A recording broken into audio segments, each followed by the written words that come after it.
শহীদ president Ziaur Rahman এবং দেশনেত্রী বেগম খালেদা জিয়া।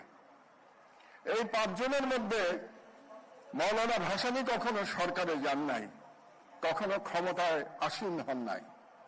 বাকি চারজন ক্ষমতায় গেছেন এবং এই চারজনের মধ্যে শেরেবাংলা ফজলুল হক, তার জীবনে উত্থান পতন আছে রাজনীতিতে। শেখ মুজিবুর রহমানের জীবনে উত্থান পতন আছে, কিন্তু আশ্চর্যের বিষয় হলো শহীদ প্রেসিডেন্ট জিয়াউর রহমান এবং দেশনেত্রী বেগম খালেদা জিয়া 100 বছরের ইতিহাসে একমাত্র দুই নেতা এবং নেত্রী যারা জনপ্রিয়তার শীর্ষে সারা জীবন অবস্থান করেছেন। এটা আমাদের স্মরণে রাখা দরকার। এটা একটা অদ্ভুত এক্সাম্পল। আমি সারা পৃথিবীর ইতিহাস পড়ার চেষ্টা করি, রাজনীতির ইতিহাস যতটুকু পড়েছি, একই বাড়ি থেকে, একই সংসার থেকে স্বামী এবং স্ত্রী পুরো জাতির সবচেয়ে জনপ্রিয় ব্যক্তি ছিলেন পুরো রাজনৈতিক জীবন ধরে, এবং যে জনপ্রিয়তা নিয়ে রাজনীতিতে প্রবেশ করেছিলেন সেই জনপ্রিয়তা নিয়ে আল্লাহর কাছে ফিরে গেছেন। এর কোনো এক্সাম্পল সারা পৃথিবীতে নাই। এটা একটা ইউনিক বিষয়, এটা যেন আমরা মনে করি, মনে রাখি। কেন এরকম হয়েছিল? কারণ শহীদ জিয়াউর রহমান, তার সততা প্রবাদ প্রতিম সততা ছিল। এমন সততা বিশ্ব ইতিহাসে খুঁজে পাওয়া যাবে না। এবং তার সাহসিকতা ও দেশপ্রেম অতুলনীয়। তার সেই 1971 সালের 25 মার্চ রাতের বেলা উই রিভোল্ট বলে পাকিস্তানের বিরুদ্ধে মুক্তিযুদ্ধ ঘোষণা করা, যেখানে রাজনৈতিক নেতৃত্ব ব্যর্থ হয়েছিলেন। শহীদ প্রেসিডেন্ট জিয়াউর রহমান সেদিন স্বাধীনতার ডাক না দিলে হয়তো বাংলাদেশের ইতিহাস অন্যরকম হতে পারত। দ্বিতীয়বার 1975 সালের 7 নভেম্বর যখন দেশের স্বাধীনতা আবার হুমকির সম্মুখীন হয়েছিল, সেদিন শহীদ জিয়াউর রহমান ছিলেন আবার স্বাধীনতার পতাকা নিয়ে তিনি মাঠে দাঁড়িয়েছিলেন। তিনি ন্যাশনাল ইউনিটির সিম্বলে পরিণত হয়েছিলেন। আমি তখন বুয়েটের ছাত্র ছিলাম, আমি রাজনীতি করিনি সারা জীবনে, কিন্তু আমিও সেদিন রাস্তায় নেমেছিলাম শহীদ জিয়ার জন্য। এবং শহীদ জিয়া এখানেই, তার যেখানে আমরা বক্তৃতা করছি তার খুব কাছেই তার জানাজা হয়েছিল। সেটাও বাংলাদেশের ইতিহাসের ঐতিহাসিক জানাজা ছিল। প্রতিটি মানুষ কেঁদেছিলেন সেদিন, আমার মনে আছে।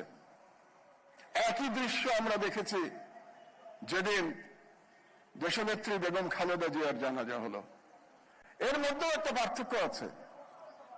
জিয়াউর রহমান যেদিন মারা গেছিলেন তিনি দেশের রাষ্ট্রপতি ছিলেন, তিনি ক্ষমতায় ছিলেন। বেগম খালেদা জিয়া ক্ষমতায় ছিলেন না, কিন্তু তিনি মানুষের হৃদয়ে ছিলেন। এবং হৃদয়ে থাকার কারণেই বেগম জিয়ার জানাজায় আমরা মানুষের স্বতঃস্ফূর্ত কান্না দেখতে পেয়েছি। এবং বেগম জিয়া কেন এত জনপ্রিয় ছিলেন? তার একটা কারণ তো অবশ্যই স্বামীর মতোই তার দেশপ্রেম ছিল। আরেকটি কারণ হচ্ছে তার সংগ্রামী জীবন। এই উপমহাদেশের 100 বছরের ইতিহাসে বেগম জিয়ার চেয়ে সংগ্রাম করেছেন গণতন্ত্রের জন্য এরকম দ্বিতীয় কোনো ব্যক্তি খুঁজে পাওয়া যাবে না। আপনারা পড়ে দেখেন, বেগম জিয়ার সমতুল্য সংগ্রামের কাহিনী আর কারো জীবনে খুঁজে পাবেন না, পুরুষ কিংবা নারী। সেই সংগ্রামের ইতিহাস আপনারা জানেন, কিন্তু তিনি কোনোদিন মাথা নত করেন নাই।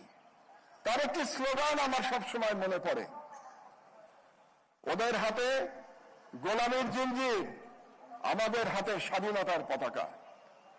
এই স্লোগানটি যেন আমরা বাংলাদেশিরা কোনোদিন না ভুলি। আমরা যেন বেগম জিয়ার সেই স্বাধীনতার পতাকা সারা জীবন হাতে ধরে রাখি। তারা চলে গেছেন, বেগম খালেদা জিয়ার প্রতি শ্রদ্ধা জানাই, তার আত্মার মাগফিরাত কামনা করি। আরেকটি কথা বলে আমার বক্তব্য শেষ করব, অনেকেই বক্তব্য দেবেন এখানে। সেটা হলো তার পুত্র তারেক রহমান এখানে উপস্থিত আছেন।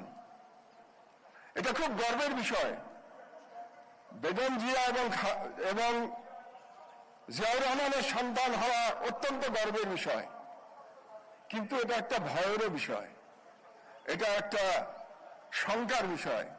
কারণ তাকে সর্বদা বাংলাদেশের মানুষ তার পিতা এবং তার মাতার সাথে তুলনা করবে।